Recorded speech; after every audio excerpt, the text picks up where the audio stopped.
ಪ್ರೀತಿಯ ವೀಕ್ಷಕರೇ ನಮಸ್ಕಾರ. ಒಬ್ಬನೇ ಒಂದು ದೇಶ ಕಟ್ಟಿದ ಆತ ಲೀ, ಅದು ಸಿಂಗಾಪುರ. ನಮ್ಮ ಹಿಂದಿನ ಮುಖ್ಯಮಂತ್ರಿಗಳು ಮತ್ತು ಹಲವಾರು ರಾಜಕಾರಣಿಗಳು ಬೆಂಗಳೂರನ್ನು ಸಿಂಗಾಪುರ ಮಾಡ್ತೇನೆ ಅಂದಿದ್ದಾರೆ. ಬೆಂಗಳೂರಿನ ರಸ್ತೆಗಳನ್ನು ಅಲ್ಲಿನ ರಸ್ತೆಗಳಂತೆ ಮಾಡ್ತೇನೆ ಅಂದಿದ್ದಾರೆ. ಹೇಗೆ ಜಗತ್ತು ಇಂದು ಸಿಂಗಾಪುರದತ್ತ ಮುಖ ಮಾಡಿ ನಿಂತಿದೆಯೋ ಹಾಗೆ ಬೆಂಗಳೂರಿನತ್ತ ಎಲ್ಲರೂ ಮುಖ ಮಾಡಿ ನಿಲ್ಲುವಂತೆ ಮಾಡುತ್ತೇನೆ ಎಂದು ಹೇಳಿದ್ದಾರೆ. ಆದರೆ ಏನೂ ಆಗಲಿಲ್ಲ ಬಿಡಿ. ಅಭಿವೃದ್ಧಿ, ಆಧುನಿಕತೆ ಹಾಗೂ ಅಂದದಲ್ಲಿ ಅಮೆರಿಕಕ್ಕಿಂತ ಒಂದು ಹೆಜ್ಜೆ ಮುಂದೆ ಹೋಗಿರುವ ಸಿಂಗಾಪುರವನ್ನು ಅನುಸರಿಸಲು ಎಲ್ಲ ರಾಜಕಾರಣಿಗಳು, ದೇಶಗಳು ಹವಣಿಸುತ್ತಿವೆ, ಕನವರಿಸುತ್ತಿವೆ. ಅಧಿಕಾರದಲ್ಲಿರುವವರಿಗೆ ತಮ್ಮ ರಾಜ್ಯ, ದೇಶವನ್ನು ಸಿಂಗಾಪುರದಂತೆ ಮಾಡಬೇಕೆಂಬ ಕನಸು. ಹಾಗೆ ಮಾಡಲು ಆಗುವುದಿಲ್ಲ ಎಂಬುದು ಅವರಿಗೆ ಚೆನ್ನಾಗಿ ಗೊತ್ತು. ಯಾಕೆಂದರೆ ರಾತ್ರೋರಾತ್ರಿ ವರ್ಷ ದಾಟಿ ವರ್ಷದಲ್ಲಿ ಯಾವ ಊರನ್ನು ಸಿಂಗಾಪುರ ಮಾಡಲು ಆಗುವುದಿಲ್ಲ. ಆದರೆ ನಮ್ಮ ಊರನ್ನೇ ಸಿಂಗಾಪುರ ಮಾಡ್ತೇನೆ ಎಂದು ಹೇಳುವುದನ್ನು ನಮ್ಮ ರಾಜಕಾರಣಿಗಳು ಬಿಡುವುದಿಲ್ಲ.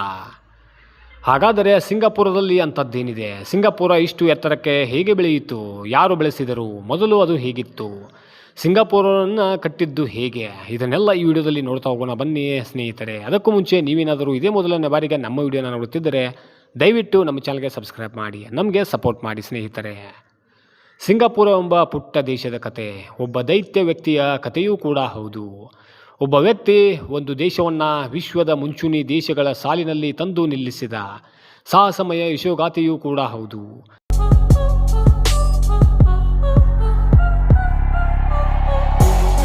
ನಾನು ಹೇಳಬೇಕೆಂದಿರುವುದು ಈತನ ಕಥೆಯನ್ನೇ. ಸಿಂಗಾಪುರದ ಕಥೆಯೆಂದರ ಲೀ ಕಥೆಯೇ. ಲೀ ಕಥೆ ಎಂದರೆ ಆಧುನಿಕ ಸಿಂಗಾಪುರದ ಚರಿತ್ರೆಯೋ.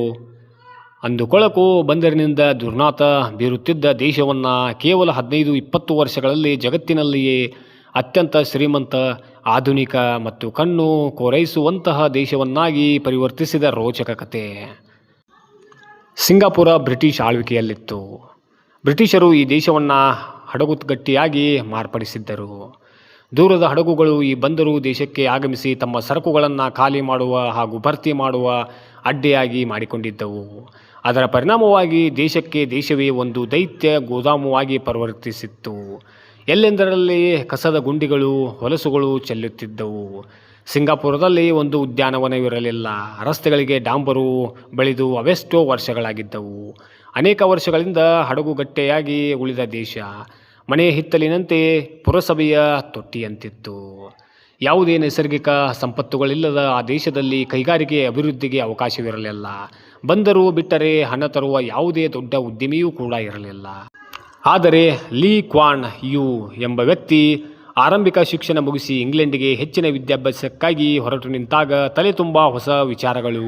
ತನ್ನ ದೇಶವನ್ನು ವಿಶ್ವದಲ್ಲಿಯೇ ಬಲಿಷ್ಠ ದೇಶವಾಗಿ ಮಾಡುವುದು ಹೇಗೆಂದು ಸ್ನೇಹಿತರ ಮುಂದೆ ಹೇಳಿದರೆ ಅವರೆಲ್ಲ ಅಪಹಾಸ್ಯ ಮಾಡಿದ್ದರು.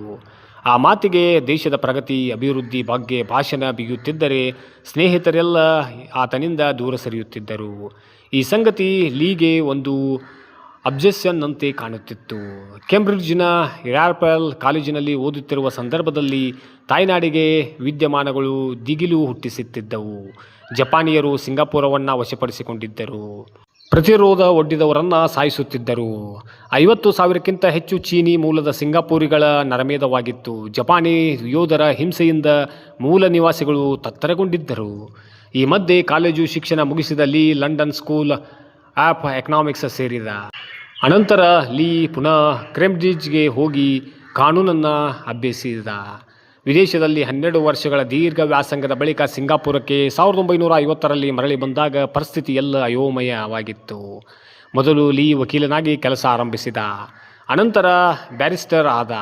ದೇಶದ ಕಾನೂನು ವ್ಯವಸ್ಥೆಯಲ್ಲಿನ ಲೋಪದೋಷಗಳಿಂದ ಎಂಥ ಅವಾಂತರಗಳಾಗುತ್ತಿರುವುದೆಂಬುದು ಮನದಟ್ಟವಾಯಿತು.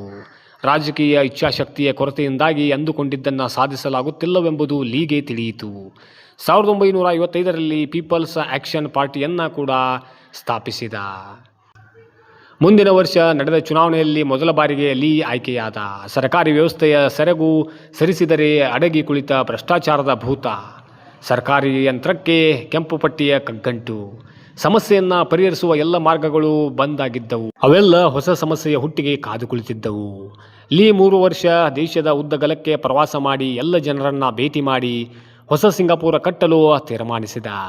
1959ರಲ್ಲಿ ನಡೆದ ಚುನಾವಣೆಯಲ್ಲಿ ಲೀ ಪಕ್ಷ ಬಹುಮತ ಗಳಿಸಿ ಸ್ವತಂತ್ರ ಸಿಂಗಾಪುರದ ಮೊದಲ ಪ್ರಧಾನಮಂತ್ರಿಯಾಗಿ ಅಧಿಕಾರವನ್ನು ಸ್ವೀಕರಿಸಿದ. ಮೊದಲಿಗೆ ಲೀ ಕ್ವಾನ್ ಯೂ ಮಾಡಿದ್ದೇನು ಗೊತ್ತಾ? ತಾನು ಹಮ್ಮಿಕೊಂಡ ಯೋಜನೆಗಳಲ್ಲಿ ಜನರಿಗೆ ನಂಬಿಕೆ ಮೂಡಿಸಿದ್ದು, ತನ್ನನ್ನು ಇಡೀ ದೇಶದ ಜನತೆ ವಿಶ್ವಾಸದ ಕಕ್ಷೆಯೊಳಗೆ ಸೇರಿಸಿಕೊಳ್ಳುವಂತೆ ಮಾಡಿದ್ದು. ಸಿಂಗಾಪುರವನ್ನು ವಿಶ್ವದ ಆಧುನಿಕ ದೇಶವನ್ನಾಗಿ ಮಾಡುತ್ತೇನೆಂದು ಘೋಷಿಸಿದ. ಹಾಗೆ ಹೇಳಿ ಸುಮ್ಮನೆ ಕುಳಿತುಕೊಳ್ಳಲಿಲ್ಲ. ತನ್ನ ಮಾತಿನ ಮಹತ್ವವನ್ನು ಜನರಿಗೆ ಮನವರಿಕೆ ಮಾಡಿಕೊಟ್ಟ.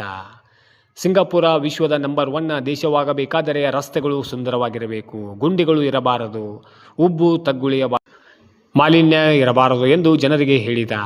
ಕಂಡಲ್ಲಿ ಉಗುಳಿದರೆ, ಚೂಯಿಂಗ್ ಗಮ್ ಅಗಿದು ಬಿಸಾಕಿದರೆ, ಕಸ ಕಡ್ಡಿ ಚೆಲ್ಲಿದರೆ ಇವೆಲ್ಲ ಸಾಧ್ಯವಾಗಲ್ಲ ಎಂದ. ಲೀ ಬರೀ ಭಾಷಣ ಮಾಡಲಿಲ್ಲ, ಹೇಳಿದ್ದೆಲ್ಲವೂ ತಕ್ಷಣ ಜಾರಿಯಾಗುವಂತೆ ನೋಡಿಕೊಂಡ. ಜನರ ಜೊತೆ ಕುಳಿತು ಅವರೊಂದಿಗೆ ಹರಟೆ ಹೊಡೆಯುತ್ತಾ ತನ್ನ ಯೋಜನೆಗಳನ್ನೆಲ್ಲ ನಿಮ್ಮ ಯೋಜನೆಗಳು ಎಂದು ಬಿಂಬಿಸಿದ. ಟ್ಯಾಕ್ಸಿ ಚಾಲಕರೆಲ್ಲರ ಸಭೆ ಕರೆದು, ನಮ್ಮ ದೇಶದ ಅಭಿವೃದ್ಧಿಗೆ ನಿಮ್ಮ ಯೋಗದಾನ ಅಮೂಲ್ಯ. ನಮ್ಮ ದೇಶಕ್ಕೆ ಬರುವ ಪ್ರವಾಸಿಗರನ್ನು ಚೆನ್ನಾಗಿ ನೋಡಿಕೊಳ್ಳದಿದ್ದರೆ ಅವರೆಂದು ನಮ್ಮ ದೇಶದ ಬಗ್ಗೆ ಒಳ್ಳೆಯ ಮಾತುಗಳನ್ನು ಹೇಳುವುದಿಲ್ಲ ಎಂದು ಎಲ್ಲ ರಂಗಗಳ ಮುಖ್ಯಸ್ಥರೊಂದಿಗೆ ಇದೇ ರೀತಿಯ ಹೃದಯ ಸಂವಾದವನ್ನು ನಡೆಸಿದ. ಸಿಂಗಾಪುರದ ವಾಸ್ತವ ಚಿತ್ರವನ್ನು ಅಲ್ಲಿನ ಜನರ ಆಶಯವೇನು ಎಂಬಂತೆ ಬದಲಿಸಿದ. ಇವೆಲ್ಲ ಆತನ ಆಶಯವಾಗದಿದ್ದರೆ ಸಾರ್ವಜನಿಕ ಸಹಕಾರ, ಸಹಭಾಗಿತ್ವ ಸಿಗುತ್ತಿರಲಿಲ್ಲ. ಇವೆಲ್ಲಕ್ಕಿಂತ ಮುಖ್ಯವಾಗಿ ಅತ್ಯುತ್ತಮ ಮೂಲ ಸೌಕರ್ಯವನ್ನು ಜನರಿಗೆ ಒದಗಿಸಿದ. ಅಂತಾರಾಷ್ಟ್ರೀಯ ಮಟ್ಟದ ಸೇವಾ ಸೌಕರ್ಯವನ್ನು ಕಲ್ಪಿಸಿದ.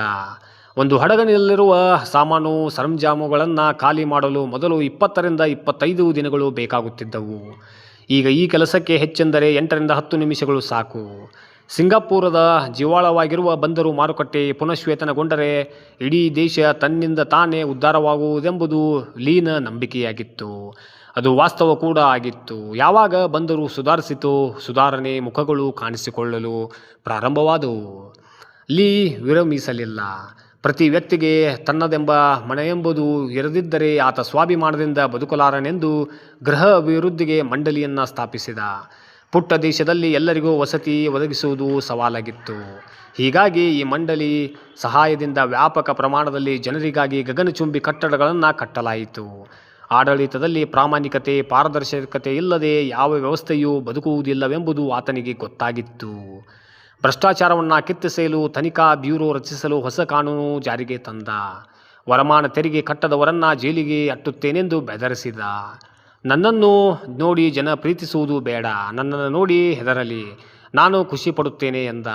ಸಿಂಗಾಪುರದಲ್ಲಿ ನೈಸರ್ಗಿಕ ಸಂಪನ್ಮೂಲವಿಲ್ಲವೆಂದು ಕೊರಗುವುದು ಬೇಡ, ಇಲ್ಲಿನ ಜನರೇ ನಮ್ಮ ಅಮೂಲ್ಯ ಸಂಪನ್ಮೂಲ ಎಂದು ಹುರಿದುಂಬಿಸಿದ ಜನರಿಗೆ. ದಿನ ಕಳೆಯುತ್ತಿದ್ದಂತೆ ಸಿಂಗಾಪುರದ ಚಹರೆ ಬದಲಾಗುತ್ತಾ ಹೋಯಿತು. ಕೇವಲ 6-7 ವರ್ಷದಲ್ಲಿ ಹಳೆ ಮುಖ ಕಳಚಿಬಿತ್ತು. ಹೊಸ ರೂಪ ಆವರಿಸಿತು. ಅಮೆರಿಕ, ಯುರೋಪ್ ಮುಂತಾದ ದೇಶಗಳಿಂದ ತೃತೀಯ ಜಗತ್ತಿನ ಹಿಂದುಳಿದ ದೇಶ ಎಂದು ಕರೆಸಿಕೊಳ್ಳುತ್ತಿರುವ ಸಿಂಗಾಪುರ ಅಭಿವೃದ್ಧಿ ಪಥದತ್ತ ಹೆಜ್ಜೆಯನ್ನು ಹಾಕತೊಡಗಿತು. ಜಗತ್ತಿನ ಎಲ್ಲ ದೇಶಗಳ ಪ್ರಮುಖ ಉದ್ದಿಮೆದಾರರಿಗೆ ಸಿಂಗಾಪುರದಲ್ಲೊಂದು ಕಚೇರಿ ಬೇಕು. ವಿಶ್ವಮಾನ್ಯ ಕಂಪನಿಗಳೆಂದು ಕರೆಸಿಕೊಳ್ಳಬೇಕೆನಿಸಿದರೆ ಸಿಂಗಾಪುರದಲ್ಲೊಂದು ದುಕಾನು ಇರಲೇಬೇಕು. ಹಾಗೆ ಭಾವಿಸುವಷ್ಟು ಅದು ಅಂತಾರಾಷ್ಟ್ರೀಯ ವಾಣಿಜ್ಯದ ಪ್ರಮುಖ ಕೇಂದ್ರವಾಯಿತು. ಲೀ ಅದೆಂಥ ಮೋಡಿ ಪವಾಡ ಮಾಡಿರಬಹುದು ಯೋಚಿಸಿ. 1959ರಿಂದ 31 ವರ್ಷಗಳವರೆಗೆ ಪ್ರಧಾನಿಯಾಗಿ ದೇಶವನ್ನು ಮುನ್ನಡೆಸಿದ. ಕಠಿಣ ನಿರ್ಧಾರ ತೆಗೆದುಕೊಳ್ಳುವ ಸಮಯದಲ್ಲಿ ಮತಪೆಟ್ಟಿಗೆ ಮೇಲೆ ಕಣ್ಣಿಟ್ಟು ಓಲೈಕೆ ರಾಜಕಾರಣ ಮಾಡಲಿಲ್ಲ. ಜನರು ಗುರುಗುಟ್ಟದರೂ ತಲೆ ಕೆಡಿಸಿಕೊಳ್ಳಲಿಲ್ಲ. ಚೂಯಿಂಗ್ ಗಮ್ ಅಗಿಯುವುದನ್ನು ನಿಲ್ಲಿಸದಿದ್ದರೆ ಹುಷಾರ್ ಎಂದ. ಆಗಲೂ ಕೇಳದಿದ್ದಾಗ ಜೈಲಿಗೆ ಹಾಕಲು ಹಿಂದೆ ಮುಂದೆ ನೋಡಲಿಲ್ಲ. ಇಂಥ ತೀರ್ಮಾನ ತೆಗೆದುಕೊಂಡಾಗ ವಿರೋಧಿಗಳು ಲೀಯನ್ನು ಸರ್ವಾಧಿಕಾರಿ ಎಂದು ಜರಿದರು. ಆತ ಜಗ್ಗಲಿಲ್ಲ. ಅವನ ಮನಸ್ಸು ಮಾಡಿದ್ದರೆ ಅಧಿಕಾರದಲ್ಲಿ ಮುಂದುವರಿಯುತ್ತಾ ಹೋಗಬಹುದಿತ್ತು. ಯಾರೂ ಅವನ ಕುರ್ಚಿಯನ್ನು ಅಲುಗಾಡಿಸಲಿಲ್ಲ. ಆದರೂ 1990ರಲ್ಲಿ ಅಧಿಕಾರ ತ್ಯಾಗ ಮಾಡಿದ. ಆದರೆ ಲೀ ವಿರಮಿಸಲಿಲ್ಲ. ಸಾಮಾಜಿಕ ಸೇವೆಯ ಮೂಲಕ ಕ್ರಿಯಾಶೀಲನಾಗಿದ್ದಾನೆ. ಲೀ ಇಲ್ಲದ ಸರ್ಕಾರವನ್ನು ಕಲ್ಪಿಸಿಕೊಳ್ಳುವುದಕ್ಕೂ ಕಷ್ಟ ಎಂದು ಅವರ ಉತ್ತರಾಧಿಕಾರಿಗೆ ಅನಿಸದಿದ್ದರಿಂದ ಟೋಂಗ್ ಜ್ಯೇಷ್ಠ ಸಚಿವ ಎಂದು ಪಕ್ಷಕ್ಕೆ ಇಟ್ಟುಕೊಂಡ. ನಾನು ಅನಾರೋಗ್ಯದಿಂದ ಹಾಸಿಗೆ ಹಿಡಿದರೂ ಪರವಾಗಿಲ್ಲ, ಸಮಾಧಿಯಲ್ಲಿ ಚಿರನಿದ್ದೆಯಲ್ಲಿದ್ದರೂ ಎದ್ದು ಬರುತ್ತೇನೆ ಅಂತಾನೆ ಲೀ. ಲೀ ನಿವೃತ್ತವಾಗಿ 15 ವರ್ಷಗಳು ಕಳೆದಿವೆ. ಇಂದಿಗೂ ಆ ರಾಷ್ಟ್ರದಲ್ಲಿ ಲೀ ಹೆಸರಿನಲ್ಲಿಯೇ ಸರ್ಕಾರ ನಡೆಯುತ್ತಿದೆ. ಈಗ ಅವನ ಮಗನೇ ಪ್ರಧಾನಿ. ಲೀಗಾಗಿ ಹೊಸ ಜವಾಬ್ದಾರಿ ಮಿನಿಸ್ಟರ್ ಮೆಂಟರ್ ತೆರೆಯಲಾಗಿದೆ. ಲೀ ಇಲ್ಲದೆ ಸರ್ಕಾರ ನಡೆಯುವುದು ಕಷ್ಟ. ಅಧಿಕಾರದಲ್ಲಿ ಇಲ್ಲದಿದ್ದರೂ ಅಷ್ಟೇ ಪ್ರಭಾವಿ. ಇಂದಿಗೂ ಅವನ ಮಾತಿಗೆ ದೇಶ ಎದ್ದು ನಿಲ್ಲುತ್ತೆ. ಸಮಸ್ತ ದೇಶ ನಿವಾಸಿಗಳನ್ನು ತನ್ನೊಂದಿಗೆ ಕರೆದೊಯ್ಯುವ ಚುಂಬಕ ಶಕ್ತಿ ಅವನಿಗಿದೆ. ಇದೆಲ್ಲ ಸಾಧ್ಯವಾಗಿದ್ದು ಹಣ, ಅಧಿಕಾರ, ತೊಳ್ಬಲ, ಸಮಾವೇಶ, ಜಾತಿಯಿಂದಲ್ಲ, ಕೇವಲ ನಿಷ್ಠೆ, ನೈತಿಕತೆ, ಪ್ರಾಮಾಣಿಕತೆ ಹಾಗೂ ಶ್ರದ್ಧೆಯಿಂದ. ನಮ್ಮಲ್ಲೂ ಇದ್ದಾರೆ ರಾಜಕಾರಣಿಗಳು. ದಿಲ್ಲಿಯಿಂದ ನಮ್ಮೂರ ಗಲ್ಲಿಯ ತನಕ ಎಲ್ಲರೂ ಮಾತನಾಡುವವರೇ. ಆದರೆ ಯಾರ ಮಾತನ್ನು ನಂಬುವಂತಿಲ್ಲ. ಯಾರು ನಿಜ ಹೇಳುತ್ತಾರೆಂದು ಅನಿಸುವುದಿಲ್ಲ. ಈತನನ್ನು ನಂಬಬಹುದೆಂಬ ಒಬ್ಬನೇ ಮನುಷ್ಯ ರಾಜಕಾರಣದಲ್ಲಾಗಲಿ ಸರ್ಕಾರದಲ್ಲಾಗಲಿ ಕಾಣುವುದಿಲ್ಲ. ಇವರನ್ನೆಲ್ಲ ಕಟ್ಟಿಕೊಂಡು ಸಿಂಗಾಪುರ ಕತೆ ಅನ್ನೋದೇ ದೊಡ್ಡ ಜೋಕು, ಬಕ್ವಾಸಾಗಿದೆ. ರಾಜಕಾರಣದಲ್ಲಿ ಬಹುತೇಕ ಮಂದಿ ಜನರಿಂದ ತಿರಸ್ಕೃತರಾಗಿ ಮರೆಗೆ ಸರಿಯುತ್ತಾರೆ, ಅಥವಾ ಮರೆಗೆ ಸರಿಯುವಾಗ ತಿರಸ್ಕೃತರಾಗುತ್ತಾರೆ, ಹೇಳ ಹೆಸರಿಲ್ಲದಂತಾಗುತ್ತಾರೆ. ಆದರೆ ಲೀ ಕ್ವಾನ್ ಯು ಯಾವತ್ತೂ ಪ್ರಸ್ತುತ ಸಿಂಗಾಪುರ ಆತನಿಗೆ ಸದಾ ಋಣಿಯಾಗಿರಬೇಕು. ಈಗ ನಮಗೆ ಬೇರೆ ಯಾರೋ ಬೇಡ, ಒಬ್ಬ ಲೀ ಬರಲಿ ಅಂತ ಅನಿಸುವುದಿಲ್ಲವಾ ಹೇಳಿ ಸ್ನೇಹಿತರೆ.